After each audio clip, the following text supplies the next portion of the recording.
musa koma telepo mufonera ukuma ndikumbusa iwe ndinakesa misozi sinatengera zaka kuti ndiyiwale pano kuma ndikumbusa iwe nanga ndinsatira bwanji muntu woti ali kumanda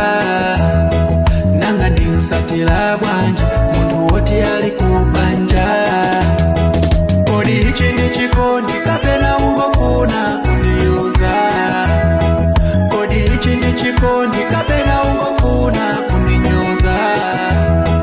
kodi ichi ndichikondi kapena ungofuna kundizunza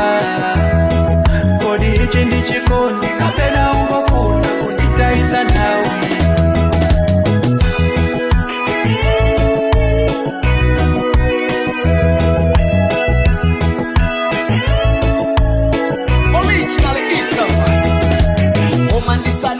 papoka mwani chaila Paele fisana jakasake kudiona kupusa kunditenga jitete Ulibe wochiko kunditaisa ta Kulu wananena manyagale samanuka Mazakata iko sayi wale saoleka